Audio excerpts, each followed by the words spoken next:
98% of the respondents to the poll I shared on Instagram responded to yes, we would like that video. And the video is simply this. I'm doing some curry chicken, but I polled everyone to ask if they struggle in getting a good curry chicken gravy so it's not too thin. You want that nice, rich, thick curry chicken gravy? Stay tuned, 98% of you said yes, so here we go. There we have my seasoned chicken, and I love using dark meat with bones. Now, however size you cut up the chicken, it's totally up to you. I have it as sort of a medium size. I know people are always trying to stress out Uncle Chris with their stupid comments. Oh, the chicken too big. If you're not accustomed with a big piece of chicken, cool your flicking herbs. Anyhow, we're moving on. Most of the skin has been removed, and I tried my best to remove all of the fat because I'll be using a fair amount of oil in the recipe. And I'll explain how you can cut back on the amount of oil. However you season your chicken, totally up to you. But what I will recommend, something with bones. Now, if chicken breast, or as we say, chest in the Caribbean, is your thing, you'll rock that, man. Nobody ain't hating. But simple: salt, black pepper, a little bit of masala, maybe about a teaspoon of masala in there, and a tablespoon and a half of Caribbean green seasoning. Nothing else. That's all. Mix it up.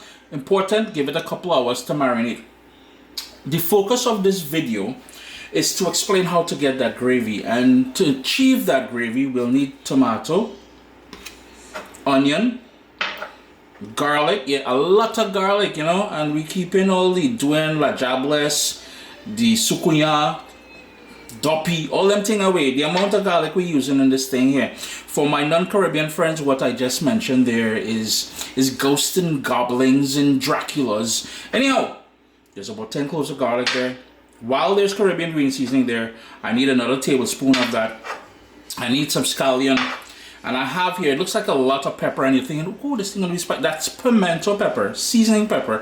If you can't source this, don't stress. I will add a spicy element to this later on, but that's not the focus. And what I have here, yeah, the leaves are the sort of the, yeah, they're small, but say what, it is from my garden I planted. That is shadow belly or culantro. If you cannot source this, I would recommend getting some cilantro. If those things, some people taste soap when they taste cilantro. If all fails, parsley is your best friend. Yeah, let's move on. Now, I do wish I had a bigger Dutchie pot, because I have about, you know, between 5 and maybe about 6 pounds of chicken there. So I really wish I had a bigger pot, but small thing. What I do have in there is 2.5 tablespoons of olive oil. If you want to use coconut oil, vegetable oil, whatever oil you are accustomed using, do that. I have it on a medium heat. So in goes that onion. Whoa, you're jumping ahead of yourself there, Uncle Chris. We're just going to move that around. We've got the garlic, and like I said, quite a bit of it. And all I did was, after I peeled the garlic, I smashed it. If you wanted to crush it, it's totally up to you. But what I find is the bigger pieces of garlic later on, and if you're a fan of garlic, later on when you're eating and you get pieces of that garlic, I'm telling you. And speaking about ginger, if you wanted to add some ginger in here, you can do that as well. Some people like adding a cinnamon stick. Totally up to you. Those two flavors in curry, not my, no appreciation for that from my standpoint. Anyhow, in went that pimento pepper, and you know, traditionally or typically, when I cook curry, I always tell people turn the heat down low and slow and let that go nice and slow. I am keeping it at that medium heat.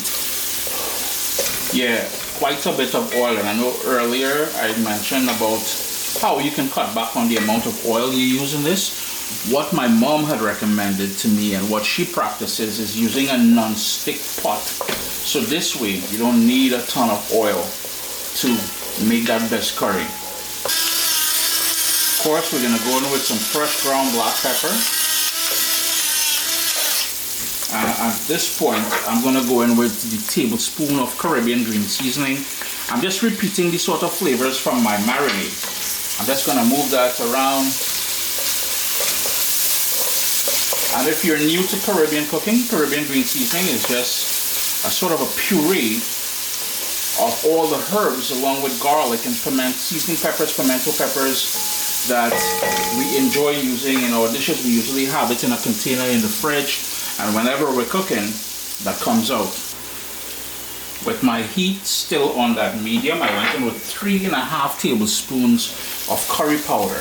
Use your favorite curry powder. Now, if you're accustomed to making your own sort of blend in individual spices, by all means, go ahead. The whole idea here is the technique of creating that gravy. So we ain't stressing too much about all the other necessities. While they are important, again, the recipe is available in its entirety at CaribbeanPot.com. I did not change my heat. I want to sort of cook out the curry now, the rawness of the curry, to bloom the spices which makes up that curry powder. So we're gonna have it on that medium heat there until those things happen. It's been about 4.5 minutes since I added the curry powder in here, and everything is combined. Your kitchen should have that lovely aroma of that nice curry. I'm gonna crank up my heat to medium high now. Yeah, just gonna hit that one more quick stir, and you notice the entire thing got darker. It's gonna start clumping together, and that is exactly where we want it to be. So at this point, we're gonna go in with water. Go in with that tomato, the scallion. Yeah, and I know some of you watching this and thinking, well, Chris, tomato in curry. If you know, you know. If you don't know, well, you're learning for the first time. It is a key ingredient, essential ingredient in a good curry. Trust me. Ask my friends them from India where the curry kind of thing started. Yeah.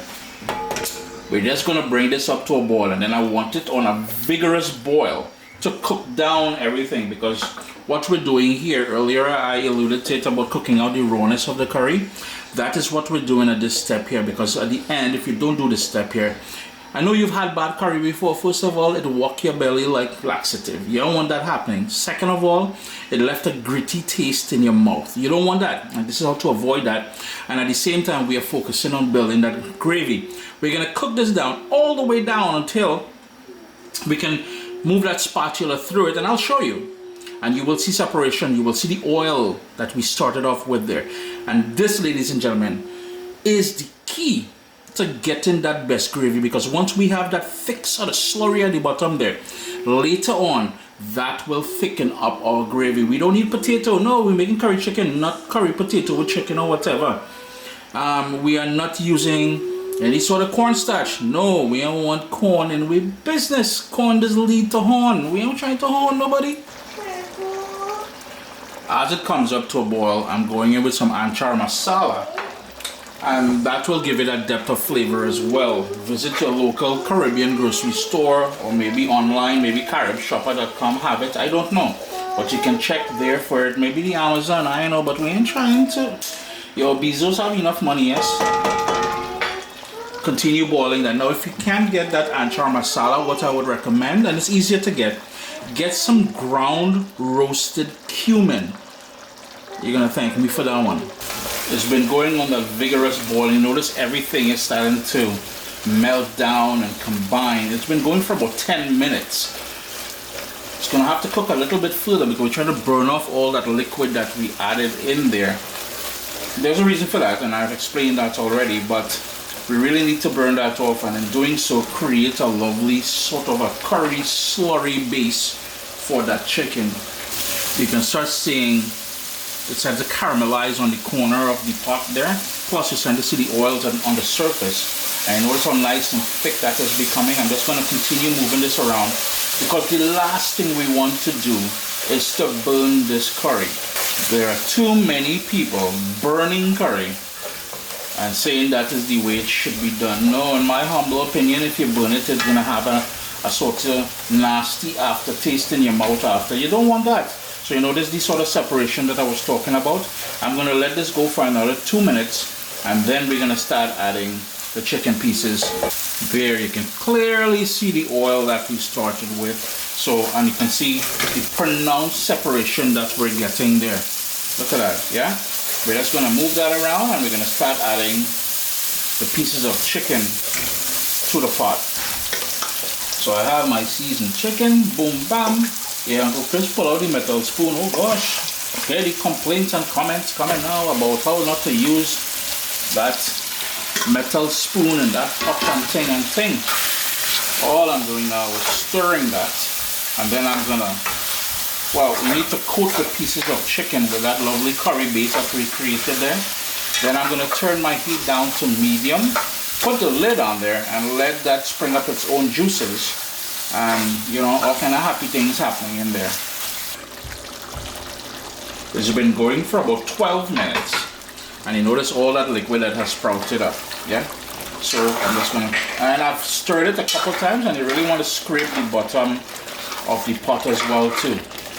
This will be fully cooked in another 5 to 6 minutes. So what I like doing at this point, because I really want to enhance that gravy. Remember, the whole idea of this video is showing you how to get that nice thick gravy.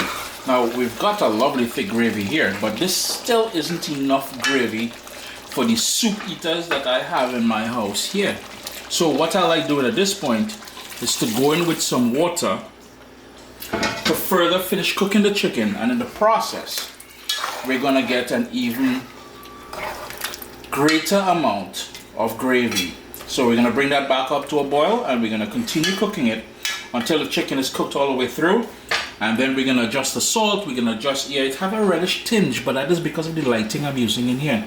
But anyhow, if you're accustomed to green curry, well, yo, make your green curry. I wasn't brought up on that greenness. How can me and no friends? Anyways, bring it up to a boil, and later on we'll adjust the thickness of the gravy, the salt, and remember we have that other key ingredient, 2 key ingredients to go in there.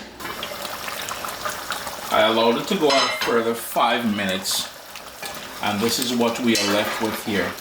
Now that gravy is nice and thick compared to the runny stuff that you may encounter. At this point I'm gonna go in with some ground roasted cumin. I spoke about that earlier, and we've got that chopped up shadow benny to go in there as well too. And that is how I'm gonna finish off things. Sup soldiers? Listen, if you enjoy this recipe, I'd really appreciate it if you hit subscribe and click that bell notification thing. If you've made the recipe, take a picture and send it to me, email address down here. I mean, trying to tell people the email address, them butts will take the address and do all kind of thing with it. And tag me on Instagram at Caribbean Pod. I really appreciate you guys, and thanks for being in my kitchen with me today. Irie? We achieved the goal that we started off with originally, to make a nice big thick sauce gravy. Just look at that now. You see, and that is what the tomato and the onion and the scallion and everything else did for us. So let's quickly recap as the little bubbles still continue happening there. I turn off my stove. I'm trying to save that gravy, boy. Season and marinate your chicken. Yeah. Bones best. I'll kid you not. Dark meat best. The size of the chicken, how you cut it up, is totally up to you. We started off with the oil in the pan. Yeah, quite a bit of oil. We went in with the flavor ingredients to help develop the flavor and the taste, with the onion, the tomato, the garlic. Yeah, heavy on that garlic, as I said there. And we cooked that out. We added some water. We cooked that out. We added the chicken. We cooked that out. And then at the end, we tasted for salt.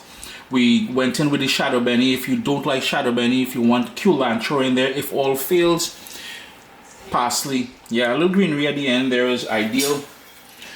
Keeping in mind that, you notice how it's already starting to thicken up. Let's look at that. It hasn't even been a minute yet. Yeah. So Chris here, CaribbeanPod.com. Taste it for salt. Yo, chicken curry.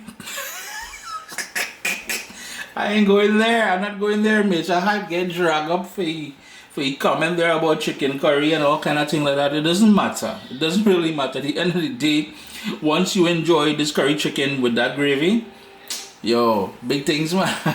The fella get dragged up. Anyhow, I